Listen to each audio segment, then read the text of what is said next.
Okay. Hello, ladies and gentlemen. I'm going to present a presentation which was tasked for Group 1, which is called Network Analysis using R. So there are basic concepts to be known. The first thing is to know an edge and also a weight or a vertex. On network analysis, we're analyzing the amount of traffic from one point to the next, and we are going to use R. So in order to analyze network traffic, movements from one source to another to a destination is what we term as a weight in this scenario.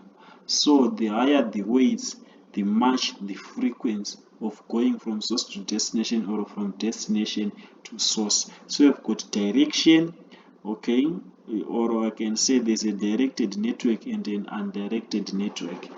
Okay, so this one will be using a directed network, which we will take from an Excel file or a CSV file called correspondence CSV. Here is my R studio I'm going to present. So here we have taken library tidyverse to create us an edge list and a node list, and here I will run edge list and also node list as shown by the console. Then I take data from the CSV file and I present the data. We have got number 1 to 10 as shown there, and the relative source, destination, writer, source, destination, and the date. So you can see that you've got from source Antwerp to Delft, and Antwerp to Delft, we have got many of those. So we take the frequency, or we take distinct Antwerp, distinct destination, and work with those, and then analyze the frequency from source to destination with the same distinct names. So that's what we are going to do on source and on destination. Then from there, we perform a full join for source and destination, and thus we create our node. Okay, and then from the nodes we take a row ID. Row ID, just we are putting one corresponding to Antwerp, two corresponding to Haarlem, as shown in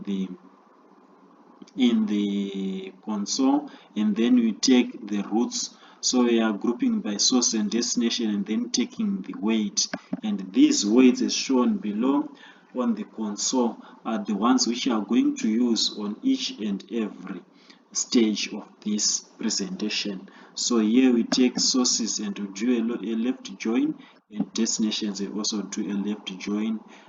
If the moderator would allow me, I would have explained what a left join is and a right join is and the different types of joins we have, but because of time I will rush through to the main concept of this presentation. So here we are taking edges, selecting edges from to and then weight. So from to and weight, we are going to present 3 columns with their corresponding edges from to and weight. So here shown by the console from to and the relative weights given by those different numbers. So we take the library network in order to visualize these things. So we take source and destination, then we print as shown here on the plots. Let me zoom it.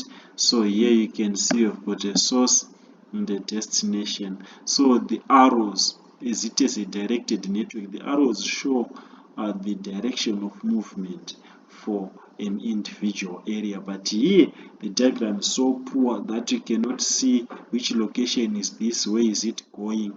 So as we go down, we will be trying to present what will be happening below. So here we plot using mode circle.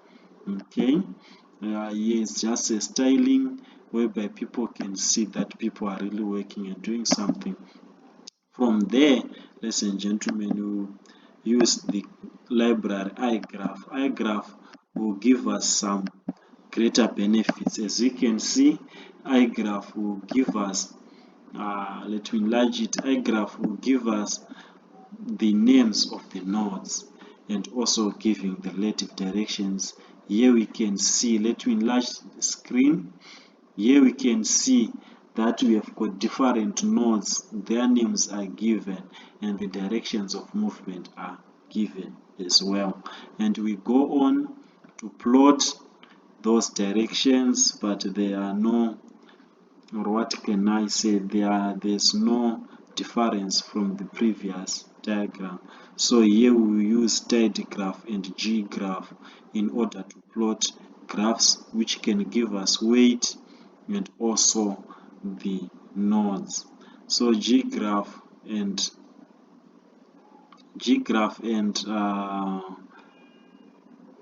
those plots, as you can see from my diagram, you are now able to visualize the relative weights given by the key term which we have labeled in our code letters. So you are able to see the relative weights for each node we have. So from Delft to Antwerp, we've got 60, or a relative amount of 60. Then from Antwerp to Middelburg, we have got a relative flow of 20 letters. Okay, and then from Amsterdam to Bremen, we've got a relative weight of 20 as shown, and these depict the real scenario which we have on the network.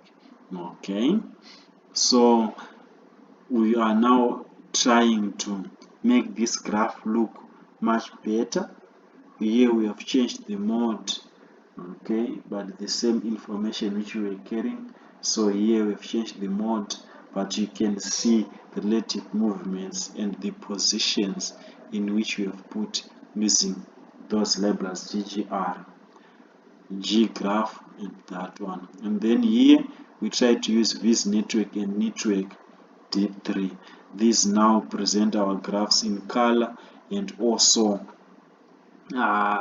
give responsive diagrams. As you can see here, these things are responsive. They are giving different directions in which the nodes are being connected, and also the relative weights are not yet shown, so we use network D3 to depict the weights of the graphs. So here, as you can see, we are now able to see the relative weights of these things. Here we are able to see from Delft to Antwerp, the relative weights is given by the key which you provided before this diagram. So people are able to relate, and also the direction of flow as it is a directed network. And as we go, we are using Sankey. Sankey will provide us a graph in which we can analyze well, and on this graph it is very much responsive. Okay, so here it's so much responsive, and you can see source and destination depending on the user type. People can see as I rush here, finally we produce a Sankey diagram. So this Sankey diagram, this Sankey diagram here, I cannot view it in full, but on this Sankey diagram, as you do a mouse over, you can see the relative weights or the number of letters from Antwerp to Delft. On each and every, as you put your mouse, you are able to see the relative weights or the relative number of letters which were produced. Thank you very much for watching, and have a pleasant day. Thank you.